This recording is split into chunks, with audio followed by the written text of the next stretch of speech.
You're listening to Tucson Tech Talk with your host, Aaron Moss, on Tucson Business Radio X. Welcome to this edition of Tucson Tech Talk with Aaron and Sherry. Good to have you with us today. My name is Aaron. I'm your host. I'm the owner of Computer Doctor of Tucson. I'm Sherry Barker, your co-host. I'm a digital marketing strategist, web designer, and founder of Review Betty, an online review management service. And together we bring you Tucson Tech Talk. This is the show where we talk about technology and business and how the two affect each other. We're broadcasting from the Tucson Business Radio X studio in the Stewart Title Building on Broadway. The theme for our show today is technology in photography. And with that, we have two guests with us today. Our first guest is a photographer that has been working in the industry since the early 1990s. Mm-hmm. He's always learning how to create new products for his customers and to refine his skills. He creates green screen photos, art photos. You're going to have to help me with this word, vignetting photos. Okay, you're going to tell us about that. Sure. And montages and collages and videos for all occasions. He's also created 3 documentary films. So, ladies and gentlemen, please welcome Russell Johnson to the program. Thanks. It's really good to see you all today. Okay. We also have with us a photographer that has been a professional photographer for the past 17 years.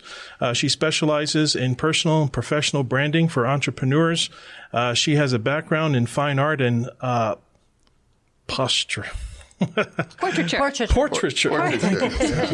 See, I'm not a photographer. All these fancy French words. Portraiture and photojournalistic style wedding photography. Her emphasis is on capturing a unique essence and translating that to film. So that emphasis on capturing the unique essence and translating that on film, she helps with to stand out in the world. I am totally messing up your thing. She helps you to stand out with world-class stop the scroll imagery that draws in and connects you with your dream clients. I am so sorry for messing up. But ladies and gentlemen, please welcome Sloan Enett. Thank you. To the nice program. To be here. Okay, she's with Sloan Enett Photography, and Russell Johnson is with Perfect Look Photography. Perfect Look Photography. Thank you so much. So I'd like to start off the program today, talking a little bit about, the history of photography. Photography used to be a very chemical business, so there was a film, there was flashes, there were lights, there was actually a lot of technology that went into that. But nowadays, just about anybody, it seems, can be a photographer, because almost everyone has in their possession at any time. Now you're getting in trouble. No, you're absolutely correct. You're absolutely correct. I started shooting film and doing weddings all across the country using film, would send my film to LA, had a dark room. And you're right, now everybody can pick up a camera and they're using all these different programs to layer to get the look of film while shooting digital. So that's very interesting. I still think, why not just shoot film? I mean, digital is amazing and you can do amazing things with it, but film has a timeless quality that people are often trying to replicate. So yeah, it's definitely changed a lot. Yeah, there are a lot of replicators out there. And do you think any of them do a good job, or can you really tell the difference between a replicated and an original? What do you think? I think it's getting better all the time. I mean, a lot of the new programs are very sophisticated and you're getting better results. I did video and film in the 90s when everything was, actual film. It just tended to get processed and all that. But I've fallen in love with digital photography, and I think it's made it very exciting. And I've got about $5,000 worth of software on my computer to make beautiful things that way. I think the flexibility is endless, but I agree with you. There is something special and unique about, classic film photography, and I don't think there's anything quite as good. There's nothing quite as good, but I also agree with you. It is so endless what you can do with the programs and with all the different digital cameras. It's really amazing. One thing that I don't miss is I was enrolled in the fine arts school at U of A for photography, and one thing that I don't miss is being in that dark room down there, because the professors got very frustrated with me because I refused to spot tone my photos. Mm-hmm. But it was partly because that wasn't on my picture. That was because of their crappy darkroom and all the air. They didn't have proper air filters, and you couldn't get the negative from the cleaning to the enlarger without getting tons of dust on it. And funny. I was like, I'm not, that's not. Well, that's now not, you don't have to do that. Well, actually, now you do it in you'll Photoshop. do it in Photoshop or Lightroom. So it just depends on what you like to do. If you like to sit in front of the computer for hours, then it's great, because they're amazing. They're all just tools, right? Mm-hmm. They're all just tools to help with your creativity. Mm-hmm. So whether they come in a physical form or on the computer, we're lucky to have all of them. Right. Yeah. Now, photography is an art. Lots of things, when it comes to technology, the art is always, mixed in with it. And now the two of you have different specialties. So if I can just throw a question between the two of you, what is your favorite thing to photograph? I know you concentrate on branding, and I know you do a lot of weddings and like modeling. I do a lot of model photography. I go to LA every month or two and do model portfolios, and I've gotten some covers of magazines that way. I think I probably very favorite is modeling, but my second favorite is weddings and quinceañeras. I love the kind of collaborative process with a couple to make something beautiful and magical for them that's unique for them. They're both great. I think I slightly prefer the model photography because I like working collaboratively with the model to create something magnificent and beautiful they can be really proud of, and kind of know what their strengths are and their best look and their best angles and all that. It's a collaborative, interesting, creative process that way. Okay. And Sloan, you do a lot of branding. So can you tell us more like the art behind the branding? Yeah, so it's actually really interesting because I get to really know my client. I start with a questionnaire, so I know who they are, what their business is, how they're trying to come across and convey themselves to their market. So say I recently worked with a woman who's an aesthetic injector, but she also loves yoga. She looks like a little fairy. So we went to the botanical gardens and we photographed her there, and we did yoga there. But then we also photographed her injecting and in her space. So all of these photographs represent all different facets of who she is. And everybody now wants to know who they're working with before they work with them, right? They want to know the personality of the person and see if they vibe with them. So through that imagery for their websites and social media and promotion, it's just a really nice way to get to know someone and help them represent themselves. Mm-hmm. Yeah, so it's more than just a point and shoot type of job. Correct. Because you can go on vacation, see a big monument, and just have anybody walk them. Oh, can you take our picture? Okay. Yeah. Now, what are they going to do? They're going to point the picture of you. Okay, I'll give you 3 shots, a close up, a back up, and then maybe a wide one to get this monument or something. Yeah. And that may be the extent of what the average person may know about photography. Yeah. But there's a real science behind it. You had mentioned about knowing the photographer. I know when my sister got married, the photographer was practically running the show. He was calling the shots. Mm-hmm. He was directing where everyone is, from the hotel all the way to to the event, to everything. And he was calling the shots. Russ, you did my wedding. Yes, I did. There was a lot of arranging there. Mm-hmm. you have to set up these shots, and basically you're really calling the shots. If they don't get the goods. Yeah, you don't get the couple won't get what they want if someone's not directing. Yeah. So that ability to take charge, is does go a long way. So, in line with that, when you're actually doing your work, what is your typical setup? What does a photo shoot look like? It really depends upon the subject and what the goal is and who's paying you. If it's for a like a commercial, or you're doing photos for a magazine, you have to find out what the customer wants, who's paying you. And if you're selling glasses or clothes or makeup, you have to really individualize that as much as possible and find out what their objective is. And then you've got to sit down with a model, for modeling photography anyway, and figure out how to make that happen. If you're working with a couple, usually it's the bride who's driving a lot of it, but sometimes the groom's family has input too. I try to meet with the bride and groom beforehand and find out what they like. In your case, with your wife, she had a bunch of great pictures from Pinterest that really helped us come up with a vision for what you wanted to accomplish. And we set up some real specific shots to match what her vision was. And I think it turned out really well because of that. But you got to know the person. My other job, I'm a licensed mental health counselor. And I use those skills in my photography all the time. I want to really understand the person. I kind of interview the people and get a feel for what their goal is and what their dream is and their vision and make that happen. All right.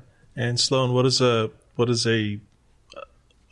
branding photo shoot look like? It just depends. I could say almost the same thing. It really depends on the client. So like I said, I also, for another example, worked with a fitness person.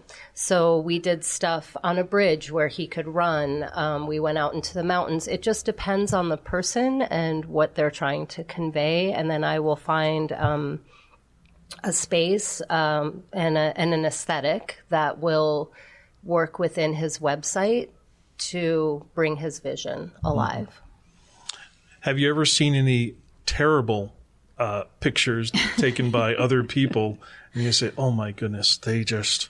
One of my pet peeves about wedding photography in particular is that you really have to talk to the guests and tell the guests to let the photographer take the picture, and then you guys can take pictures because everybody's eyes are looking at different lenses, and it's terrible. The end result is just everybody's eyes are looking in different directions. At our wedding, we asked everybody to put their phones and their cameras away, especially during the ceremony, because as a photographer, I shot many weddings for years. And when cell phones started becoming really popular, everyone gets in the way of the photographer. Or there's that one uncle who has the fancy camera who's trying to take pictures while you're trying to do your job. And you're like, I'm so sorry, but I'm going to have to ask you not to do that. But now with phones, you really need to, you have to be, or else every one of your beautiful wedding photos where you're kissing the final kiss and you've got 25 cell phones in front of the photograph. It's awful. And their flashes can ruin your photo because they can overexpose your pictures if everyone's got their flash and their phone going off at once. So if someone was trying to, since you both have experience doing photography for weddings, quinceañeras, these big family events, if somebody wanted to hire a photographer, obviously we would send them to you, but what should they look for? What are some questions that need to be answered when someone is trying to hire a photographer for one of these family events? I think the first thing that you want to do is look at their portfolio of work and make sure that you like their aesthetic, because everybody shoots in a different way and has a different vision. And you also want to look for consistency throughout their portfolio. So you're not just seeing one good shot from every wedding. You want to see a full wedding for one.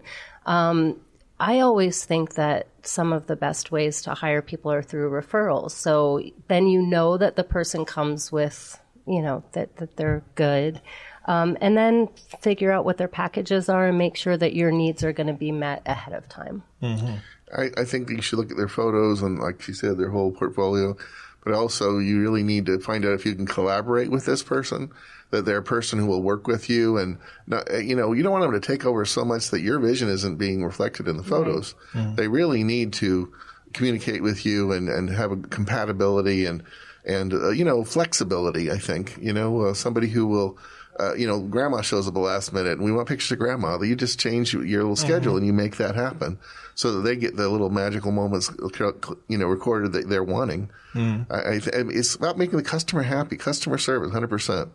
And I've adapted and changed things many, many times midstream because the situation changed or it was raining or whatever. You have to have a plan B, C, D, and E, Yeah. So in the hiring process, you mentioned, personal referrals are always great. And now, as far as equipment goes, I have my limited knowledge of what I know about photography equipment, but what at the very minimum, what should a decent professional photographer have? Well, professional level DSLR camera, at least for me.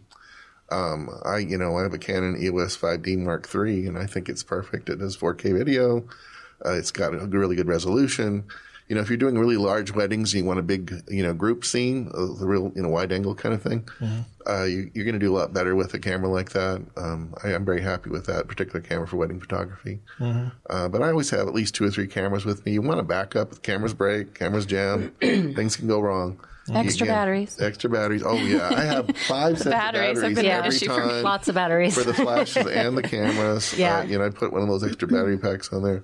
So, you just want to make sure you don't run out of electricity and that you have enough capacity on your flash drives. I have a 64 gigabyte compact flash on my camera. I can take thousands and thousands of pictures for every event. So that way I've got to make sure that I'll never run out of space. And, I've taken 1,500 photos for an average wedding. 1,500 photos. Yeah. And how many good ones? Oh, I would say at least. What I do is I pick the really best ones. Yeah. And I'll take, edit maybe 400 out of the 1,500. And then they can pick the top ones they want prints from. And that's because you're good. But most people, if they took 1,500 photos, they might get 50. Oh, I get a lot more than that. Well, I always take 2 or 3 shots for the same thing in case people close their eyes and people looking away. So I always have backups for my backups. I think redundancy is really, really important in photography. It's so easy to mess up a really important special moment. It's only coming once. And you always have that one person that every time the camera clicks, they have their eyes closed. We all have that one friend that you can never get their picture because their eyes are closed in every picture. Yeah. It's the flash. That's true. That's true. So let's talk about price. How do photographers set their prices and in such a way that it can say, well, that's their price, but it's worth it? How does a photographer set their prices? Well, I'm probably one of the cheapest photographers in Tucson in terms of the price, because I think people should be able to access it. It's kind of a values thing. I don't think that price should block people from having access to good professional photography. Based on what I can tell from talking to a bunch of photographers here in town, I charge about half what the other people charge. And it's just kind of I try to look at it as a volume thing versus making a lot for each job. And creating loyal customers. I think if I charge about $800 for a big wedding, and I've seen people charge $1,500, $2,000, and I think it's too much. I don't think it's fair. I actually spend more time editing the photos than I do taking the photos. I believe that. Yeah, average evening, like a wedding, I'll do 12 hours of video editing and photo editing for maybe 4 or 5 hours of actually taking pictures. Mm-hmm. And what about you, Sloan? I'm price settings. I'm on the opposite end of that. I'm more on the expensive side. But there's a little more complexity to what you do. Well, as far as locations and stuff like that. Yeah, it's value. It's perceived value. It's also, if I were to charge half of what I charge, and broke down the time editing, because there is quite a bit of editing on the back end, plus the scouting, the time spent talking with people, I would be making minimum wage. And for me, that's that with how much money I have invested in my gear, with all of the time that I have spent learning. This is the thing that I think is really interesting is, people say, well, you're just showing up and shooting and then you're gone. And it's like, no. I have tip of the iceberg. Like this gentleman next to me, $5,000 worth of just programs on your computer, not to mention your $7,000 worth of camera equipment. How many hours did you spend learning? And how many hours did I spend learning how to shoot? And you're bringing your skills, your everything. So I believe as a photographer that there are the right clients for me and I am the right photographer for them. And I am not for everybody. And and that's okay with me. And it's not because of price. My work is going to be different than somebody else's work. And you want to work with the person that you feel good with and you feel can convey the vision you're trying to achieve. Can you tell us a little bit about the background of that makes you the photographer that you are today? Like, how does your background help you with your clients? Well, there's a few different things. I mean, I've been in the beauty industry for many, many years, about 20 years. So I have an aesthetic ability to look at a person and help them look their best and feel their best, and bring that out in them, and then also match the clothing, the style, the location. So there's that. And I've been an artist for 20 years. I think that, my father, my grandfather, they're both stone sculptors and painters. And so I've been around art, studied art, enjoyed art for most of my life, and I'm always looking to bring that into my shoots and create something very unique that's based on what the person is looking for. That's great. And so even again, this is an art. So what I know about art is it is just that. It is art. Okay, it's not right, it's not wrong, and you have to be able to. I try to be a good teacher, of things, in technology and other things. But teaching, for example, is an art. Okay, you have to know how the person learns, and then you have to formulate something that would be agreeable to them. Okay, so when you take that into a technical skill, or you take that either into a musical skill or a photography skill, you have to take those things into account. There's a technical ability, and then there's that vision of art that you would have. So the shot that you're trying to get may not be technically possible. It would look great artist-wise, but it's just not technically possible. Have you ever had a situation where you really wanted that shot, but you just couldn't do it? Things are becoming less and less technically possible all the time. It's the new software can make almost anything happen on the photo. I mean, you can change it, manipulate it, move it around, make people look better than they really do. I call my business Perfect Look because I'm really trying to bring out the best look for that person. Still looks like them, but that little mole or the little extra wrinkle around their eyes, enhanced. I want them to look beautiful, especially for weddings. I think it should be a magical day where you look like a movie star, and that it will create wonderful memories the rest of your life. My wife did look like a movie star. She did. You're right. You're right. Awesome. What you did with the photos. Yeah, she did. I mean, some of these photos you can put right on the one of our key photos that I know you did a lot of work. Put butterflies all around it. You can put. I felt like you can put that picture on the cover of a magazine. You could, and I've got covers of magazines, which I used to do lots of model photography for different companies, magazines. I've gotten covers of quite a few magazines over the years. I've traveled a lot internationally. I've done photography in the Far East and Europe and other places, South America, for magazines and as a freelance photographer.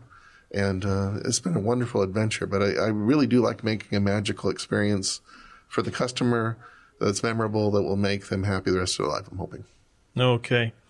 We're going to be talking a little bit about how photography affects businesses, because Sloan, you do a lot of branding. So when we talk about branding, it's what people see from a business perspective. We're coming into a very, very visual society, where if people don't like what they see on the first look, they're gone. They're moving on to the next picture. Okay, you take that, your Facebook feed. Yes, I'm 41 years old. I use Facebook. The Facebook feeds or Instagram or any of these social medias. If something does not make them, it's got to grab you. Yeah, if it doesn't grab you that time, then hey, there's Keep a problem. Scrolling. So what can happen as far as improving someone's appearance online? So I I think that there's so many people in the world, you cannot please everybody, right? There's a certain client for everybody. And if you get really clear on who your client is as a business, who you want to attract, who your ideal customer is, and basically create your messaging and your visuals around appealing to that person, obviously it's going to become a broader range of people that you're going to connect with. But for me, that's what branding photography is all about, and why it's important for a business, because you're not going to attract every single customer. Now, someone like you work with computers, everybody has a computer. However, you still want to work with somebody that you like, right? And somebody who you have an affinity with. So, but especially for, like, say, a coach or that type of a business, you really want to know the person that you're going to be working with. And it's important to target your marketing to one person and speak to one person. Or you'll be talking to no one. Or you'll be talking to no one, exactly. So it's not. It's a bad idea to market for the masses, especially visually. I mean, if you look at Apple, if you look at their website, if you look at their commercials that they run, they're targeting one person. They have an avatar of a very specific age and they're going after a very specific market. That doesn't stop them from selling billions of Apple devices. Like, obviously there are many, many different types of people buying Apple devices, but their marketing is targeted to one specific person clearly. When my wife turned me on to Apple phones, I felt like I had to become a different person. Right. You had to become super hip. Yeah, I felt sleeker and cooler. Did you feel younger? Yep. That's when you know funny. Marketing is working. Yeah. So that does make a lot of sense that they do that. But you can apply that just about in any business. To any business. Yeah. Absolutely. Because there's 20 people probably in Tucson that fix computers, but they all have a different feel. I don't know if there's 20. 135. Wow. Really? Competition. Are you serious? I've counted. Wow. That's crazy. That's a lot. That's more than I would have thought. It's one shop that really, really hates me. I keep getting his customers for some reason. They just call me. I don't know why. Well, I can tell you from personal experience, Aaron's the best computer tech I've ever met in my life. He can fix anything. Yeah. He's a genius. How long have we known each other now? About 7 or 8 years. 7 or 8 years. Yeah. Fixing those computers, yeah. He's very good. We built them. He built my computer from scratch. Oh, wow. Yeah. Excellent. That's neat. Now, if we can go a little bit more of like the technological advancements of photography. So there have been we talked about the chemical, we talked about, the technological advancements, but what advancements have there been in like the last 10 or 15 years? So the two of you, so you've been doing it 17 years and you've been since 1990. Yeah, I was doing it. In the past 10, 15 years, what advancements have been made? The resolution for both video and still camera is just amazingly increased and improved. There's always new lenses coming out and improvements in the lenses. The hardware side has been amazing. Canon, for example, is making dedicated video cameras that are amazing. You can film a whole feature-length film with a DSLR camera, and there's lots of people out there making movies just with that equipment. And the quality is better than you get with a typical video camera, because you can put any Canon lens on there and do effects that were never possible before. So just amazing. And then all the software, oh my goodness, it's just exponentially better. Things like Lightroom and the newest versions. There's so many of just for Mac. Oh, like Aperture, Lightroom. And there's another new one just out now. I like using Adobe After Effects for making special effects in the video, things like that. But there's some amazing new programs, and the sky's the limit. You can literally make anything happen. That's why I like doing green screen, because I can put new backgrounds in that were never there in the first place for both still and video. Okay. So you mentioned the Adobe products. So give us maybe a short list of the programs that you use. Photoshop, Adobe Premiere, Adobe Lightroom. I use Portrait Professional. I use several really obscure programs that do obscure things, like putting butterflies in the picture. But I use a lot of Adobe products, I think, probably more than anything else. Same thing, Slow? Same thing. Okay. Yeah. Now they have there's an open source free software that's for people that don't want to invest all the money into Adobe, there's GIMP, which is a free download, and people can do a lot of stuff with that and open Photoshop files with it. And wow. So it's more accessible. Mm-hmm. All right. Now, when someone hires a photographer, then what are some of the boundaries, I guess you can say? So you can say, okay, I'll do this job, but this has got to be in place. What are some of those things that people can maybe have in place when they're hiring a photographer? Or the parameters, like the services that you offer your clients. Talking about the scope of work? Yeah, scope. How do you narrow down the scope what of would work? be included? What can someone expect? Well, I do things that a lot of other photographers don't do. For example, I will give them a CD with all the photos on it, so they never have to come back and get more prints from me. I always believe that you should give ownership of the product to the client. Some people never give the original photos back to the client. They don't give them the digital photos. I give them everything. So some of them hold it hostage, right? Yes, exactly. And I never do that. I think if it's your photos, you should own it and use it however you see fit. I do encourage them to have me make the prints because I do the best paper, the best print, ink, all the top line products. If you go to Walmart or CVS or something, you're going to get really substandard product and it won't last. I call them 10-year photos. They start cracking and things because they're using poor quality materials. Mm. But anyway, I believe that they should have the product. And I make copies relatively inexpensively. So say, for example, I make you a nice video on a DVD. I'll make an extra copy for $25. I've seen people charge $250 for the same thing. So, I've made 10 copies for people for $25 each. Mm-hmm. And other people will be charging thousands and I'm charging them hundreds. So okay. I really believe it should be egalitarian and accessible to people and that anyone should be able to have really beautiful photos for their events. Okay. Always fascinating and always ahead of the game. The computer doctor is Aaron Moss on Tucson Business Radio X. And how do you make someone smile? Now this question came this question came from Sloan and I have been discussing this a lot. How do you make somebody smile? I like to. It depends on the situation, but give them a thought, give them something to think about. Most people do seem to smile. I only have had a few clients who it was really hard to get that smile out of them. And so then I have them close their eyes and give them something, ask them to think of something that is very joyful for them and think about it and then open their eyes. And usually that gets it going.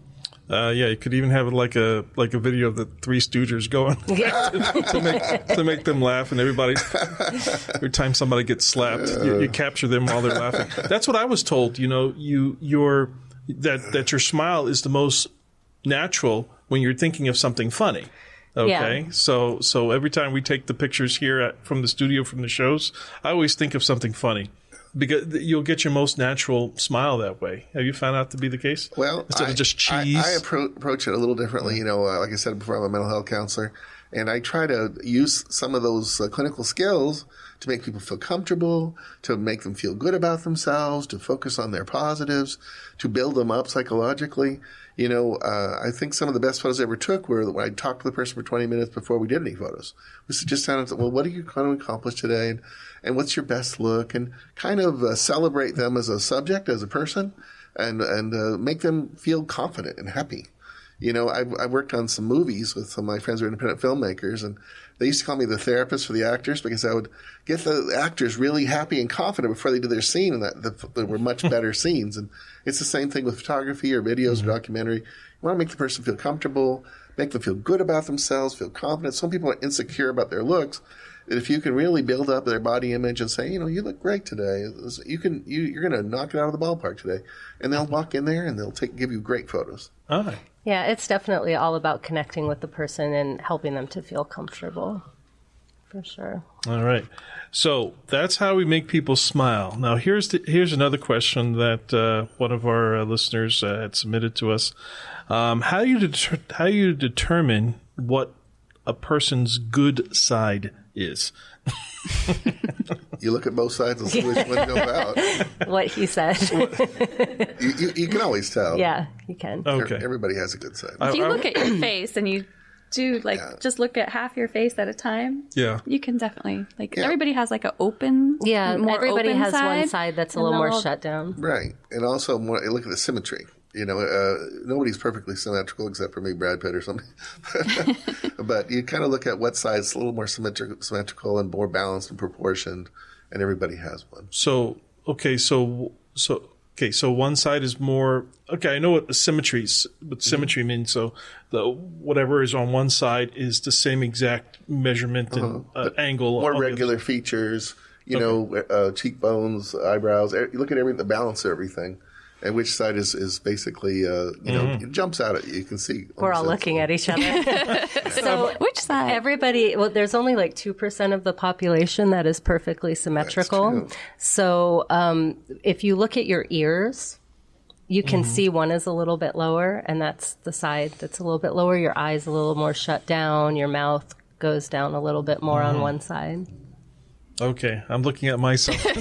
Well, our ears are covered up, so we can't see. I kind of have a droop on my left side, so maybe this is my better side right here. It is. So, That's your better It is your side. better side. You're right. So Yep. the non-droopy side. Okay, but that's just me. Somebody needs Everybody to do a look at study this. whether it's more left than right. Everybody's got Is one. it There's like nothing a to greater say. percentage of the population has the? I always felt the I left looked side. fine, just straight on. So lots of my pictures, I'm straight. I'm not like this or like this. I'm straight on. You're always better with 3/4 view, though. Because if it's straight on, you look like a prison photo, Mugshot. Oh yeah. If you get the straight shot and the side shot, If a little angle gives it a little more depth, and just use your best side to be the angle you're showing. All right. So I'd like to talk a little bit about social media because a lot of the social medias out there are highly visual based. People go there for the storage, for the connections, and what someone sees, kind of takes an express right to their mind and how they think, and sometimes art and pictures of photography can actually transform the way a person feels about something, or the way something is even viewed. So, have you ever tried to try to accomplish that in your photography, where you're trying to make a statement? Oh, absolutely. No. You want to find out what they're trying to say. What is the statement? What are you looking for? I did some shots for a model who was trying to get into a movie that was based in the jungle. So he got a bunch of little fatigues, little jungle shorts, and had her take pictures with guns, machetes, and different things to make her look like the badass she wanted to be for the movie. And it really helped her get, she got the role. So I think it obviously worked. But you really got to find out what is their mission here? What are they trying to say? Right. Have you? By the way, what are the names of the films? You had mentioned that you had done some. I did a film about my brother's career as a track star, and then I did another one about Native American substance use recovery, and then did another one about stigma against mental illness. I'm a mental health counselor. So anyway, those were all little 45-minute, hour-long documentaries. And they were really fun projects. I want to do a lot more. When I retire, when I get a little older, I've got a whole list of things I want to do. Are these documentaries available for people to see? I've got a short version on YouTube for it's called "It's Never Too Late to Win," the Eric Johnson story. It's about my brother. Okay. My brother's been in a whole bunch of movies. He knows lots of movie stars, and he also is probably one of the winningest track stars in Masters track, older guy track. Mm-hmm. And he's got all kinds of national world records.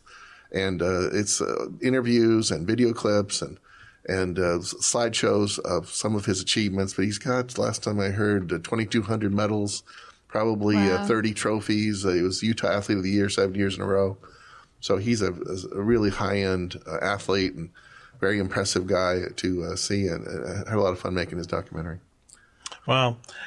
So Sloan, where can what have been in the last 17 years? What have been some of your funnest, most exciting projects, photography projects that you've worked on? For when I first started out in business, I had a business partner who was one of my best friends. It was before we had kids, and we shot weddings in tandem together. So we started traveling around the United States. We did weddings in New York and Chicago, Milwaukee, Los Angeles, and we just had a blast because we didn't have a ton of responsibility at that time. So we would go and photograph and then hang out for like a week and explore the city that we were in. New York was super fun. So that was a really, really great time in life. I shot a bunch of really beautiful weddings in Los Angeles. The most memorable one was an Indian and Chinese fusion. Oh, wow. So, yeah, it was really cool. She wore like 4 different dresses. She did it. They had a traditional high tea. It was on the beach. That was really beautiful. But I've really, really enjoyed doing the branding because I just get to meet so many different people and business owners, and I think that's been the most creative of the work that I've gotten to do. So it's super satisfying. It sounds like you did a lot of traveling with that. And that's where sometimes, I guess your career can take you, because, if the subjects are in another city or even another country, okay, that's all part of the job, right? Yeah. If you're someone that can travel, with that. Right? Yeah, that's a lot of fun. I really love taking an idea and then getting all the stuff to make it happen, like creating a space that reflects what they're looking for. We did a really cool shoot, like an Alice in Wonderland shoot in a big overgrown garden, and found all these really neat vintage teapots and got, clothing from vintage stores, and that kind of stuff is just really fun. And you can incorporate a lot of that into the branding work as well. Excellent. Yeah. And the amount of the amount of effort that one would have to go through to maybe reach the level of photography, because I heard a story of a young girl. She just started a photography business, and she made the right choice of going to this organization called BNI, and there she met a bunch of other business professionals, and she had her listing on the BNI website, and someone in another state saw her information, and she gave her a phone call, and he says basically, I want you to go and take some pictures from my mother that she lives in your city. Mm-hmm. And she sent it back, but that was just a test. And then he says to her, that was just a test to see how well you would do.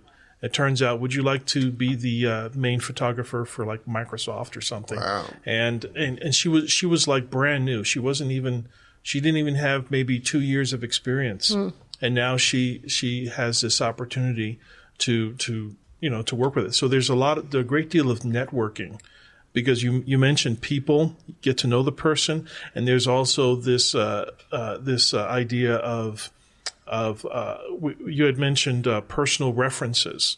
So if you're looking for a photographer, you always want to take advantage of the people that you know.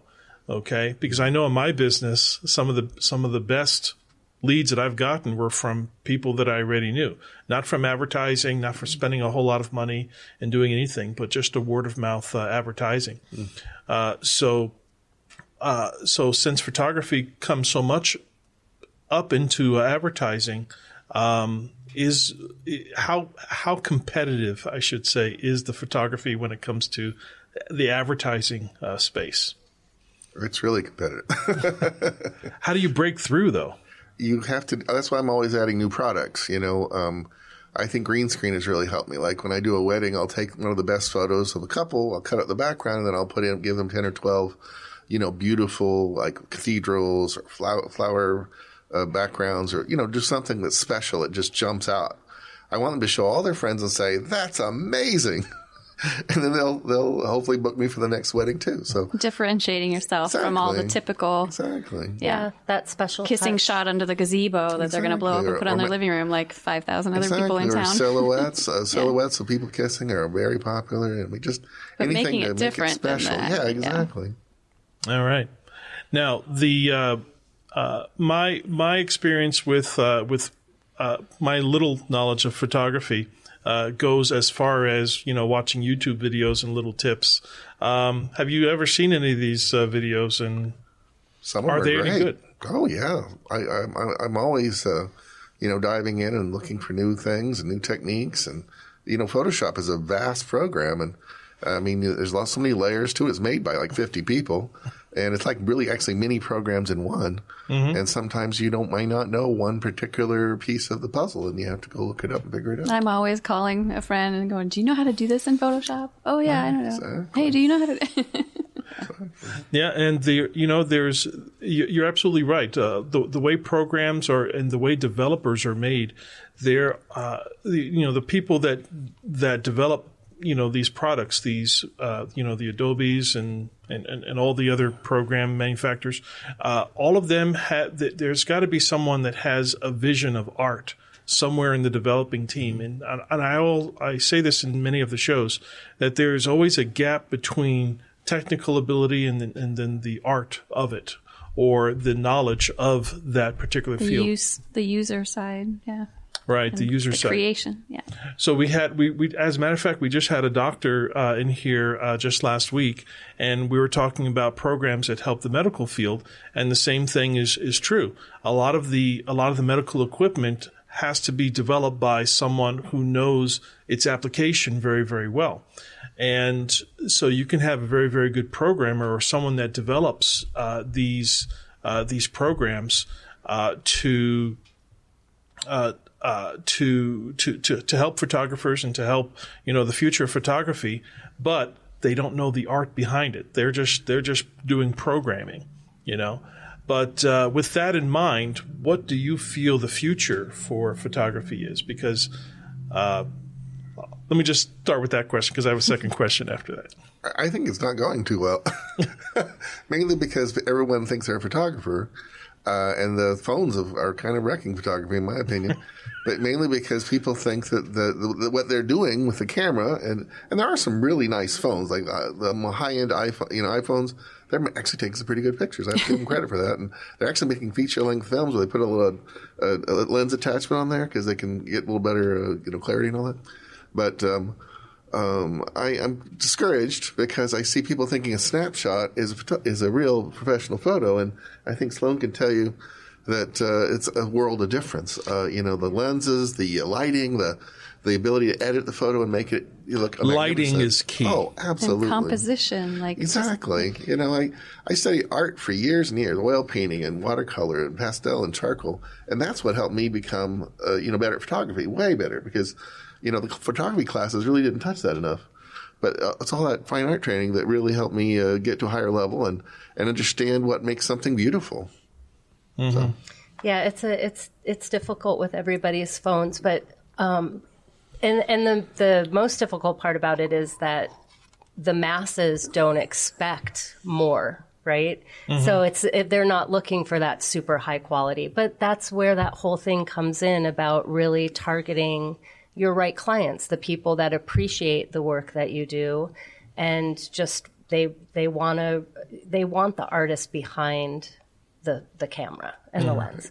And yeah, so I think some of the phones take great pictures, but it's nothing compared to a real camera. The depth isn't there. It's the difference between digital music and a record player, right? So there's those grooves, and it has the pops and the snaps. It's so much richer.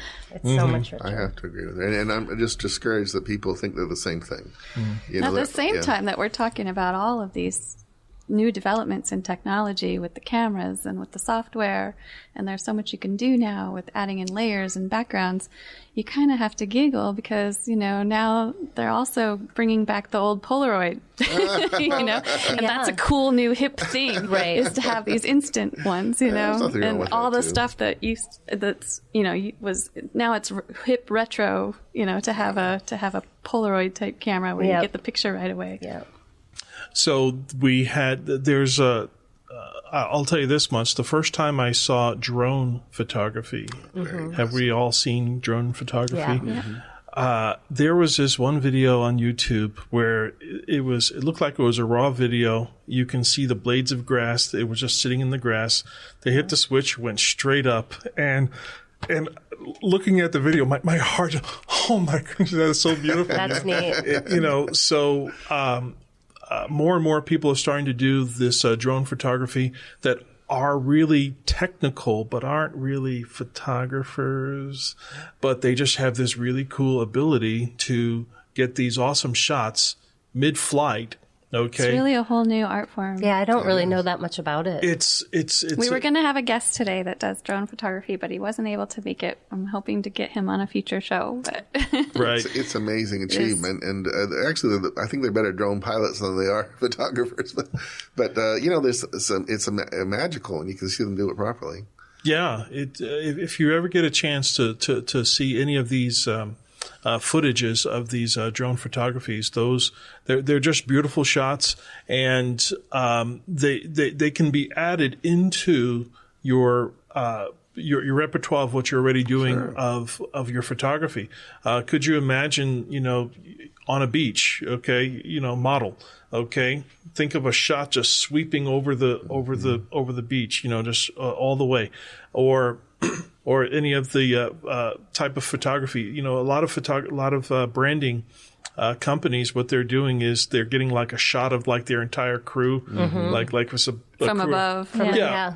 How do you think? Yeah, that's what they're doing. They're getting these drones and they're doing this pull away, right? So they get the CEO company, in this small frame, and then they pan out like really, really far, like up into the sky, and then you see like they're building the trucks, everything. Yeah. That's drone photography. That branding. Man, that is huge. And by the way, if you're thinking about getting into drone photography, there are licenses involved because you're taking up airspace, and you get into the whole FCC stuff, and you need licenses for those. So I don't know what some of them are in what some of the cases are in Tucson, but those are some of the things that we need to that I'm looking forward for the future. So that is a budding technology. Any other technologies that you are looking forward to that you hope comes out, or that you wish that you're waiting to happen in the photography industry? Everybody started 4K video, but I've heard in Japan they're working on 8K video cameras, and I love the new developments of the Canon cameras in terms of resolution. Like 32 megapixel cameras. I mean, the detail is crazy. If you're doing a really nice panoramic group shot at a wedding, you can actually see people's faces in detail. Nice. It's amazing, and it's just getting better. There's Hasselblad cameras that are 50 megapixels, just crazy. I'm going to say this. I think we're getting a little bit ridiculous with the pixels and the 4K and 8K. Yeah. And it's not all about megapixels. And even the satellites that are in space can take a picture of a quarter, on the ground. Okay. Those aren't even 8K or 4K. No. Those are what? I don't even know what they are. I think someone told me that those cameras are only 60 megapixel. It's the lenses. There we have it. All right. So we got the professionals here in the studio today. To wrap up our show for today, we're with Sloan Enat with Sloan Enat Photography. 17 years experience. We're going to put her contact information in the show notes. Also, Russell Johnson, Perfect Look Photography. We're going to put his information on there. Sloan, you do have an Instagram, so we're gonna make sure we get that posted. Yeah, thank you. Russ, we just have a phone number and email address for you. And Facebook. Okay, we'll make sure we get that put up in the show notes as well. Now, everything that we talked about today, we hope to have more shows like this, and we encourage everyone to comment. In our next show, we're going to be posting what the subject matter is, and so that you can submit some of your questions that you would like to have the guests answered, and we'll have top-level professionals here with us. More than likely, we are looking at doing a future show of technology in the automotive industry, technology in the travel industry, and also technology in... We're definitely going to have to hit the beauty industry. Yeah, my co-host says we got to do beauty. Okay, so It's not just for women. well, men are more interested in it all the time. The metrosexual men out there. well, and you know what? It's a technology. So we are running a tech show. So we want to thank our guest very much for being here with us today. Russell, thank you for, he almost didn't even make it today. And the parking here at the studio, they're doing something special. So, but hey, the show must go on, and we're here for you guys. But thank you very much for listening. This is Tucson Tech Talk with your hosts, Aaron and Sherry. We do wish you the best and good technology.